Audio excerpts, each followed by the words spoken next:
नमस्कार सभी को। आप सभी का आपके अपने इस यूट्यूब चैनल पर हार्दिक स्वागत है। आज हम रीड से संबंधित जो प्रथम यूनिट है, इसमें एक अपठित गद्यांश पूछा जाता है, जिसमें से व्याकरण पर आधारित क्वेश्चन आंसर पूछे जाते हैं।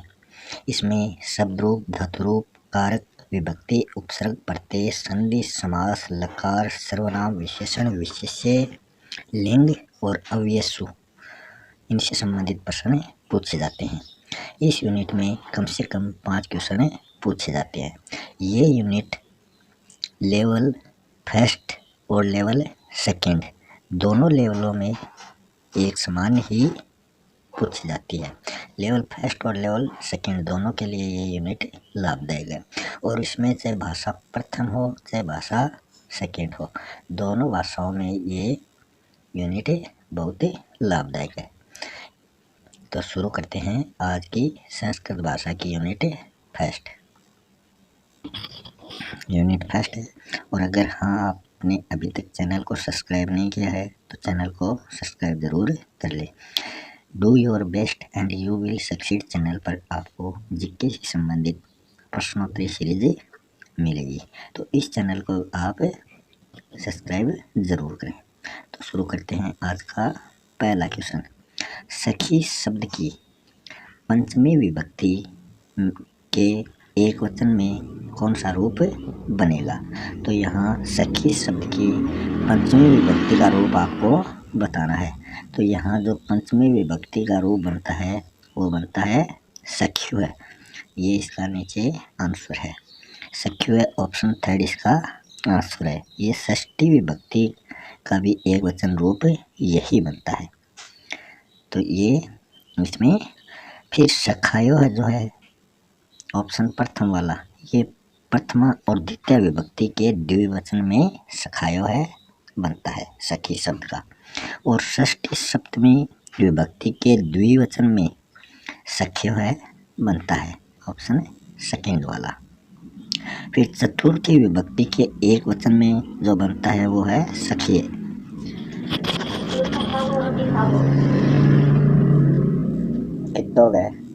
फिर तृतीय, चतुर्थी, पंचमी विभक्ति के द्विवचन रूप में सखीभ्याम और सखियों जो है वो सप्तमी एक वचन में रूप बनता है। अब शुरू करते हैं क्वेश्चन नंबर सेकेंड। मधु शब्द से षष्ठी विभक्ति, इस मधु शब्द की षष्ठी विभक्ति का द्विवचन रूप कौन सा होगा? तो यहाँ मधु शब्द का षष्ठी विभक्ति का द्विवचन रूप बताना है। मधु होगा या मधुनाम होगा या मधुनय होगा या मधुनो होगा। तो इसमें ऑप्शन फोर्थ मधुनो है जो है ये राइट हो जाएगा। ये षष्ठी और सप्तमी दोनों ये विभक्तियों के द्विवचन में ये रूप समान रहता है। प्रथमा और द्वितीय विभक्ति के एक वचन में जो रूप बनता है वो बनता है मधु, ऑप्शन एक। षष्ठी बहुवचन में, षष्ठी विभक्ति के बहुवचन में जो रूप बनेगा वो है मधुनाम। पंचमी षष्ठी विभक्ति के एक वचन में रूप बनेगा मधुनय। उकारांत नपुंसकलिंग शब्द जो होते हैं वो इसी प्रकार बनेंगे। नेक्स्ट है क्वेश्चन नंबर थर्ड। गम धातु लोट लकार, गम धातु लोट लकार प्रथम पुरुष का बहुवचन रूप क्या होगा? तो यहाँ गम धातु का लोट लकार का प्रथम पुरुष बहुवचन रूप आपको बताना है। गच्छन्तु, गच्छत, गच्छाम, गच्छन्ति। तो इसका राइट ऑप्शन हो जाएगा ऑप्शन एक। ये गम धातु लोट लकार का प्रथम पुरुष बहुवचन है। फिर नीचे जो ऑप्शन 2 है गच्छत, ये मध्यम पुरुष बहुवचन का रूप है। और फिर ऑप्शन थर्ड वाला जो गच्छाम है ये उत्तम पुरुष का बहुवचन रूप है। गच्छन्ति जो है ये लट लकार प्रथम पुरुष का बहुवचन रूप है। नेक्स्ट है क्वेश्चन नंबर फोर्थ। क्रुद्ध धातु का क्रुध्यत जो शब्द है ये किस लकार के कौन से पुरुष में आएगा? लट लकार मध्यम पुरुष बहुवचन में या लृट लकार प्रथम पुरुष द्विवचन में, या लंग लकार प्रथम पुरुष एक वचन में, या लोट लकार मध्यम पुरुष बहुवचन में। तो क्रुद्ध का जो क्रुद्धित है ये कौन से पुरुष में आएगा? तो ये लट लकार में आता है, मध्यम पुरुष में आता है, और इसका जो वचन है वो बहुवचन है। तो ऑप्शन ए इसका राइट आंसर हो जाएगा। और जो क्रोत्स्यत है, क्रोत्स्यत जो है ये लिट लकार प्रथम पुरुष द्विवचन का रूप बनता है। और अक्रुध्यम जो है ये लंग लकार उत्तम पुरुष एक वचन का रूप बनता है। क्रुद्यत ये लोट लकार मध्यम पुरुष का बहुवचन बनता है। तो ये इसका विश्लेषण हो गया। अब लट लकार में जो गम धातु है उसके रूप हमें देख लेते हैं। लट लकार गम धातु, इसमें प्रथम पुरुष, मध्यम पुरुष, उत्तम पुरुष, एक वचन, द्विवचन और बहुवचन। तो इसमें एक वचन लट लकार के प्रथम पुरुष में एक वचन में गच्छति, द्विवचन में गच्छत है और बहुवचन में गच्छन्ति। गच्छति, गच्छते, गच्छन्ति। मध्यम पुरुष में आएंगे गच्छी, गच्छत, गच्छत। उत्तम पुरुष में आएंगे गच्छामि, गच्छावह, गच्छामः। तो ये प्रथम पुरुष का एक वचन, द्विवचन और बहुवचन, ये तीनों रूप यहाँ दिए गए हैं और इनके सामने उत्तम पुरुष, मध्यम पुरुष और प्रथम पुरुष दिए गए। निम्नलिखित में से कारक के संबंध में जो गलत कथन है वो आपको बताना है। यह चार ऑप्शन है, इनमें से कौन सा गलत है वो आपको बताना है। अभितः, परितः, समया है, इनके योग में द्वितीय विभक्ति होती है। द्वितीय विभक्ति में कौन सा कारक होता है? प्रथमा विभक्ति का कर्ता और द्वितीय विभक्ति का कर्म। तो यहाँ कर्म कारक होता है। लिंग, परिमाण, वचन के योग में प्रथमा विभक्ति होती है। प्रथमा विभक्ति कौन सी है? कर्ता कारक। कारक कितने होते हैं? 8 होते हैं। सह, साकम, सार्धम के योग में पंचमी विभक्ति होती है। नमः, स्वस्ति, स्वाहा के योग में चतुर्थी विभक्ति होती है। तो इसमें से जो गलत कथन है वो है ऑप्शन 3। सह, साकम, सार्धम के योग में पंचमी विभक्ति नहीं होती, बल्कि ये तृतीय विभक्ति करण कारक में इनका प्रयोग किया जाता है। करण कारक जो होता है वो तृतीय विभक्ति में होता है। तो यही ऑप्शन गलत है। करण कारक तृतीय विभक्ति, इनमें और कौन से शब्द आएंगे? इनमें आएंगे समम और अलम, ये दोनों तृतीय विभक्ति में आते हैं। फिर भय, रक्षा, उत्पन्न, उद्गम, तरफ या तुलना। तरफ जो प्रत्यय है वो तुलना से संबंधित है। ये पंचमी विभक्ति में आते हैं जो अपादान कारक से संबंधित है। तो इसमें भय, रक्षा, अपादान में क्या होता है? अलग होने का भाव। तो इन सभी में क्या होता है? अलग होने का भाव उत्पन्न होता है। फिर पहली विभक्ति कर्म कारक से संबंधित है, दूसरी कर्ता से, और फिर लास्ट वाली चतुर्थी संप्रदान कारक से संबंधित है। नेक्स्ट क्वेश्चन है क्वेश्चन नंबर 6। निम्नलिखित उदाहरणों में से अधिकरण कारक का प्रयोग किस उदाहरण में किया गया है? वर्कसात, पत्रम, पद्धति, राजा विप्रायम गाम ददाति, सह कटे आस्ते, बालक कर्णेन बधिर वर्तते। तो यहाँ अधिकरण कारक का चिन्ह होता है जहाँ में या पर से संबंध बताया जाता है। सह कटे आस्ते, वह कट्टे या चटाई पर बैठा है, तो यहाँ पर का प्रयोग किया गया है। तो ये इस अधिकरण कारक का उदाहरण है। वर्कसात, पत्रम, पत्ती, इसमें क्या होते हैं? वृक्ष से पत्ते अलग हो रहे हैं, तो यहाँ कौन सा कारक है? अपादान कारक। राजा ब्राह्मण को गाय दान में देता है, तो यहाँ राजा ब्राह्मण के लिए गाय दान में देता है, तो यहाँ संप्रदान कारक है। बालक कान से बह रहा है। तो यहाँ जहाँ अंग विकार का बोध हो वहाँ करण कारक का प्रयोग किया जाता है, जो तृतीय विभक्ति है।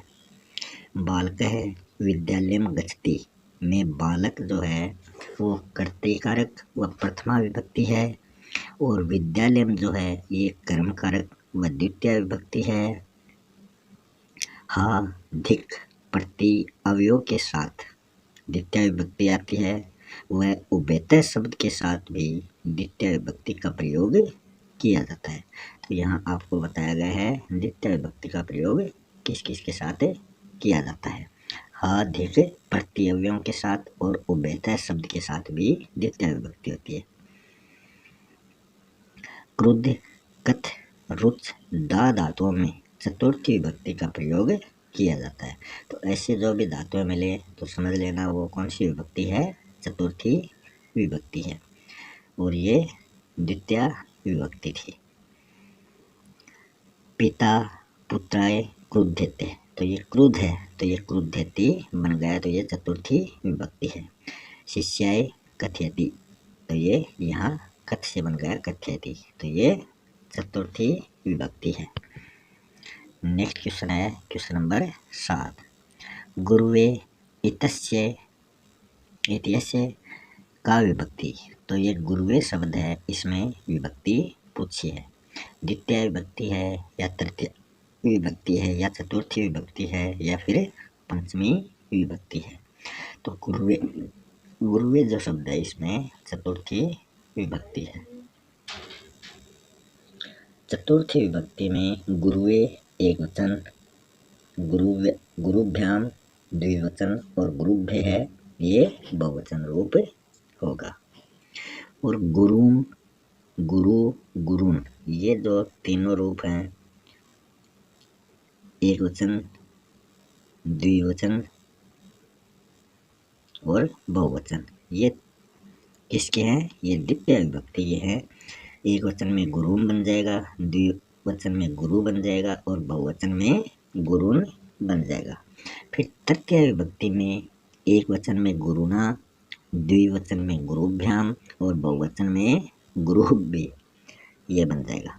फिर जो पंचमी विभक्ति है इसमें प्रथमा में गुरु बन जाएगा, द्वितीय में गुरुभ्याम बन जाएगा और द्विवचन में और बहुवचन में बन जाएगा गुरुभ्य है।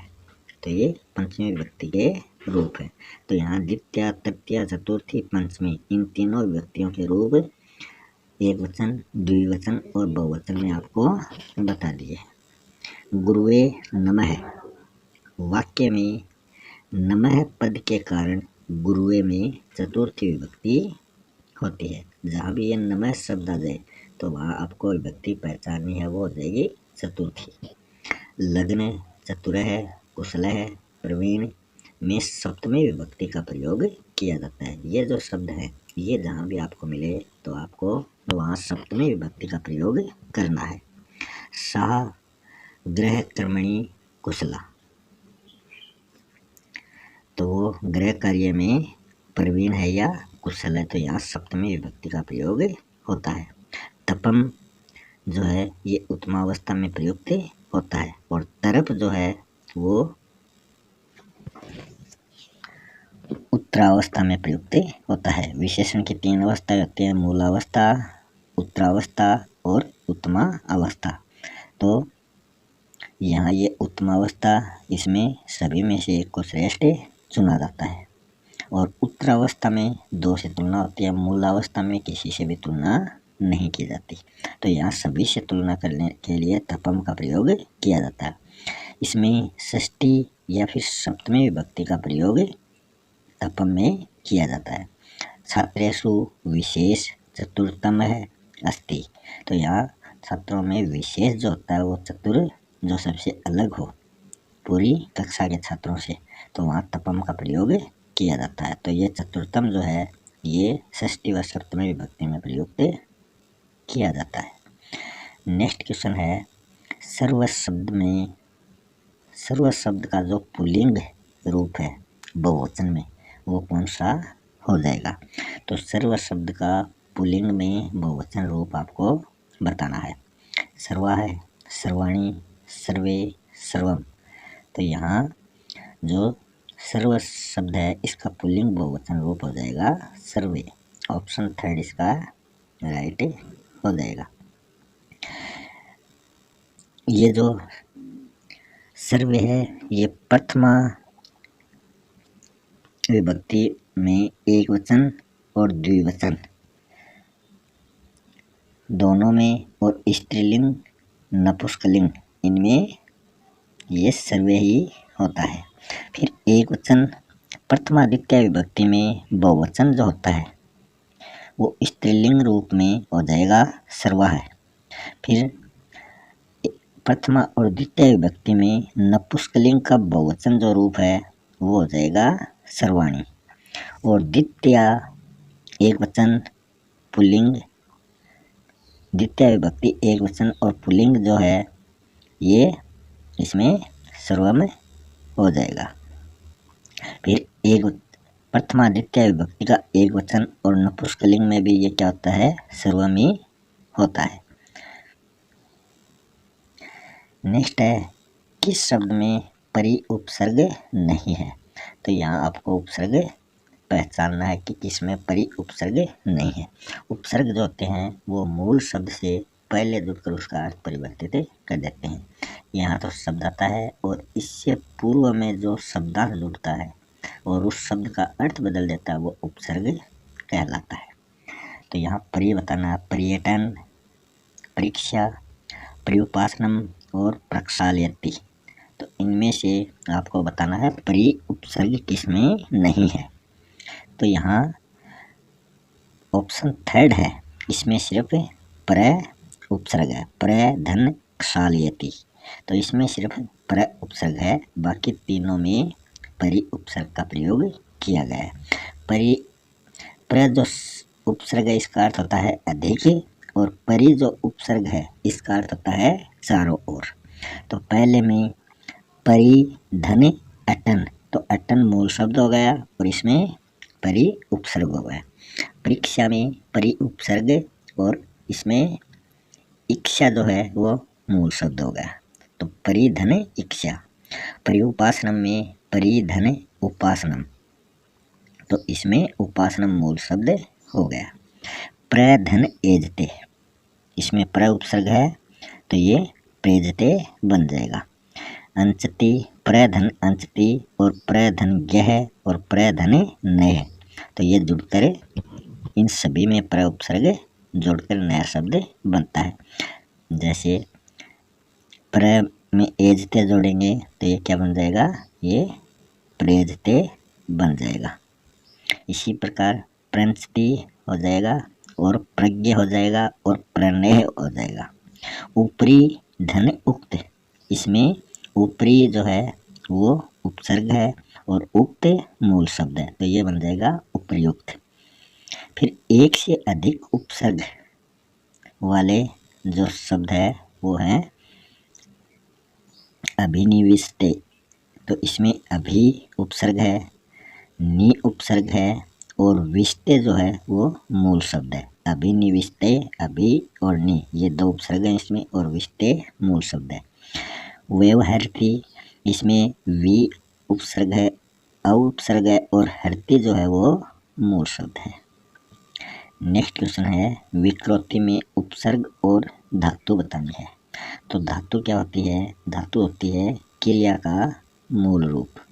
क्रिया का मूल रूप क्या होता है, क्रिया क्या होता है किसी शब्द के अंत में ना लगता है तो उस शब्द के अंत में ना हटा देंगे तो वो धातु बच जाएगा। जैसे चलना, तो चलना में ना जुड़ गया तब तो ये क्रिया है और चल अकेला रह गया तो वो क्या है, धातु है। इसमें ना हटा दिया तो ये धातु हो गया। तो विकृति में उपसर्ग और धातु बतानी है। तो वी धन कर, वी धन क्री, वी धन प्री, वी धन कर, तो यहाँ ऑप्शन 2 इसका राइट हो जाएगा। वी धन क्री, विकृति में वी उपसर्ग है और क्री धातु है। वी का अर्थ होता है रहित,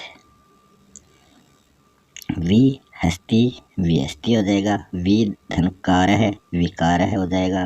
वी धन वदती विवदती हो जाएगा। वी धन चरती विचरती हो जाएगा। वी धन ग्रह विग्रह हो जाएगा।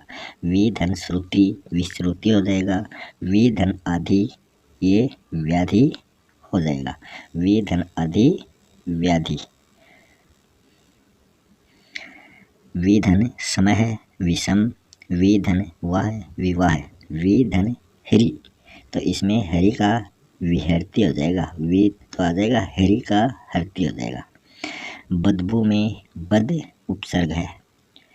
नाजायज में ना उपसर्ग है। गैर कानूनी में गैर उपसर्ग है। हम सफर में हम उपसर्ग है। लाइलाज में ला उपसर्ग है। हर पल में हर उपसर्ग है। बेवफा में बे उपसर्ग है। खुशहाल में खुश उपसर्ग है। तो सभी शब्दों के शुरुआत में जो शब्दांश आता है वही क्या है, उपसर्ग है। संख्य शक्ति कलौ युगे। पवित्रतमा, इसमें तपम प्रत्यय का प्रयोग किया गया है। प्रहरियों में संधि है तो प्रहरी धन ईव, तो इसमें दीर्घ स्वर संधि है। दीर्घ स्वर संधि में क्या होता है, दो स्वरों का मेल होता है, दोनों स्वर मिलकर दीर्घ स्वर का निर्माण करते हैं। जैसे ए धन ए तो आ हो जाता है दीर्घ, ऐसे आ धन ए हो जाए तो भी आ हो जाएगा, आ धन आ हो जाएगा तो भी आ हो जाएगा। आ बड़ी ई बड़ा ऊ, ये क्या है, दीर्घ स्वर संधि में आते हैं।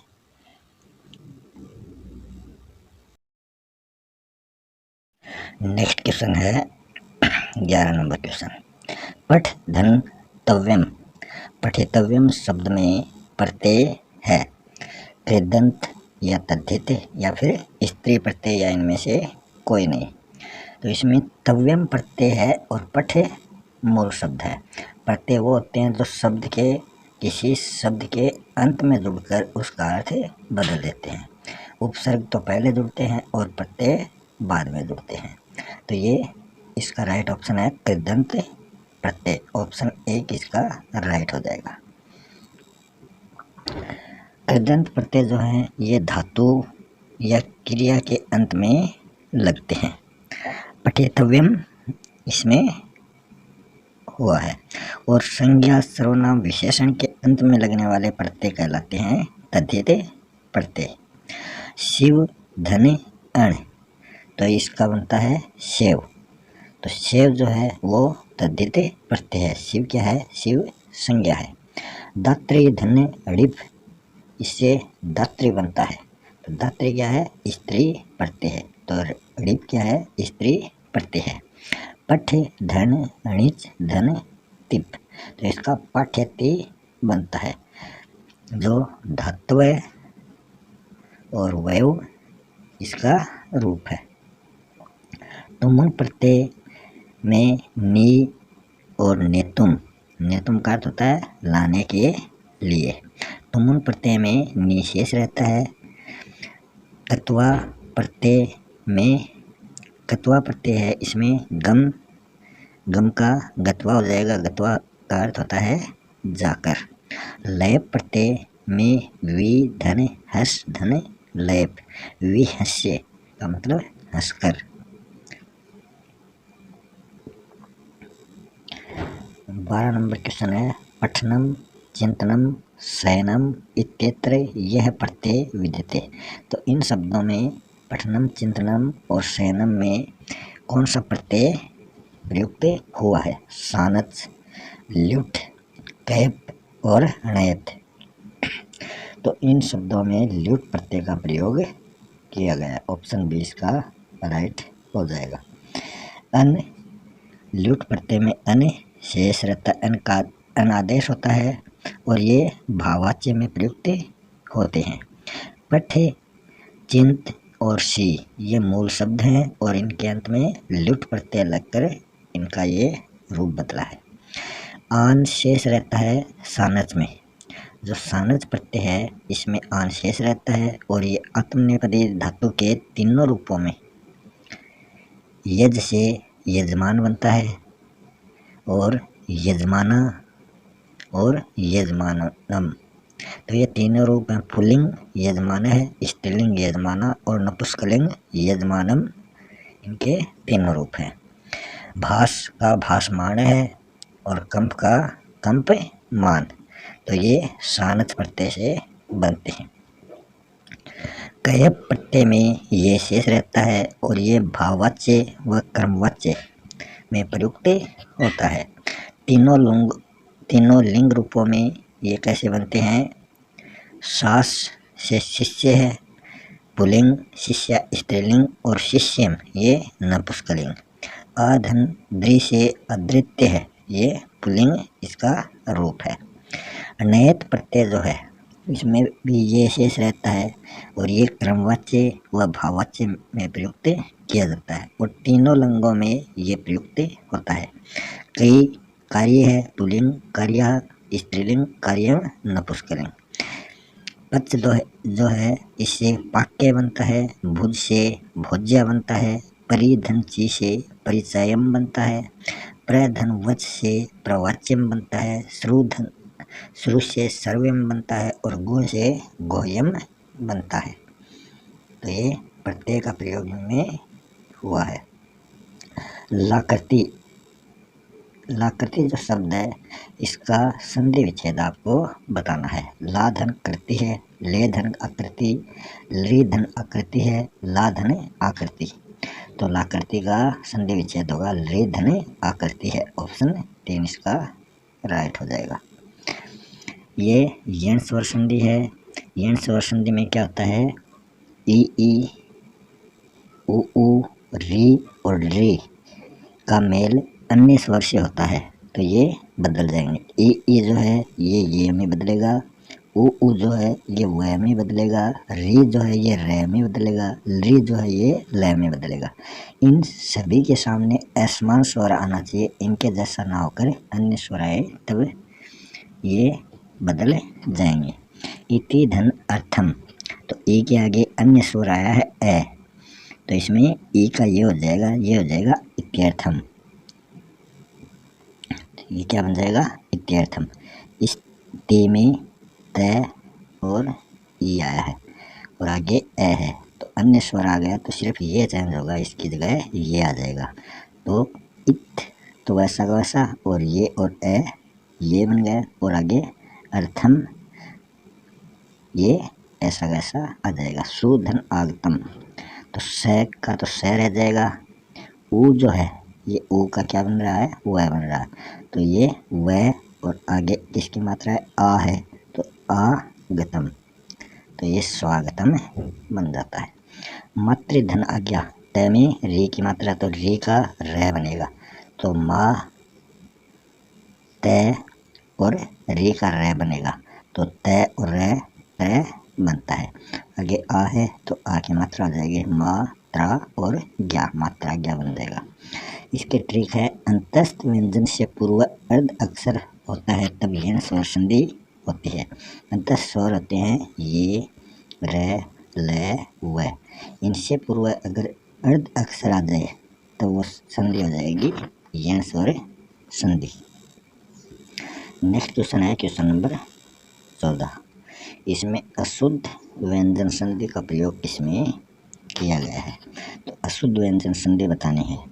विपद धन जालम, अधिस धन ठाता, अच धन अंत, चित धन मयम। तो इसमें अशुद्ध संधि है वो है ऑप्शन 2 में अधिस धन ठाता। ठाता नहीं, इसमें तय का तो चय बनता है और थ का ठे बनता है, तो यहाँ ये ठे की जगह क्या होना चाहिए था? ठे होना चाहिए था। ये यहाँ थाता होता तब ये सही होता, अधिष्ठन थाता, तो ये सही होता, अधिष्ठाता बनता। विपद धन जालम का हो जाएगा विपज जालम, ड का जय बन गया आगे जय के अनुसार। अच धन अंत का जय का अपने तीसरे रूप में बदला है, अजंत हो गया। चित धन मयम का तय का 5वां अक्षर न होता है, तो ये न के अनुसार बदल गया। हरीश धन शेते, हरीश शेते, ये लास्ट आगे वाले शब्द का प्रथम वर्ण ये स है, तो ये स भी इसी के अनुसार बदल जाएगा। तत्त धन टीका, तो आगे ट है तो ये ट भी ट के अनुसार बदल जाएगा। अप धन जम तो प है ये इसका ब हो जाएगा, तीसरा बन जाएगा।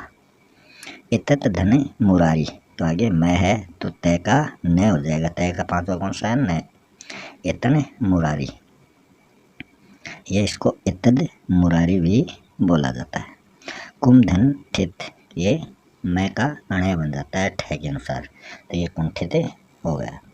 15 नंबर जो आज का अंतिम क्वेश्चन है, इसमें है कस्मिन पदे अव्ययी भाव समासः अस्ति, तो कौन से पद में अव्ययी भाव समास का प्रयोग किया गया है। दुरादागत, शुक्लकर्षण, दीयमनम, अहिंसा। अव्ययी भाव समास में क्या होता है, पहला जो पद होता है वो अव्यय की तरह काम करता है। इसमें पहला पद जो होता है वो प्रधान होता है, तो इसका राइट ऑप्शन हो जाएगा द्वियमुनम। इसमें आई तो संख्या मगर इसमें दो यमुना का समाहार हो गया, तो यहाँ दो यमुना या पंचगंगम, 5 गंगाओं का समाहार ऐसे आ जाए तब अव्ययी भाव समास का प्रयोग किया जाता है। दुरात आगत में तत्पुरुष समास है, इसमें उत्तर पद प्रधान होगा, मतलब दूसरा पद प्रधान होता है। शुक्ल है च कृष्ण ये विशेषण विशेष्य वाला है, तो इसमें कर्मधारीय समास होगा। न हिंसा इति अहिंसा, तो इसमें नए तत्पुरुष समास होगा। जिस समास में पूर्व पद अव्यय और उत्तर पद संज्ञा हो, एकम एकम मतलब प्रत्येक, नगरस्य समीपम मतलब उपनगरम, तो ये अव्ययी भाव समास है। सर्वे गुणा कांचनम आश्रयन्ति, तो ये रिक्त स्थान से संबंधित कहावत है। अहिंसा प्रमोह धर्म है, तो ये भी एक कहावत है। इसी के साथ हम आज का ये पार्ट फर्स्ट समाप्त कर रहे हैं। ये यूनिट पार्ट 2 में कंप्लीट हो जाएगी। इसी के साथ आपसे विदा लेते हैं। धन्यवाद।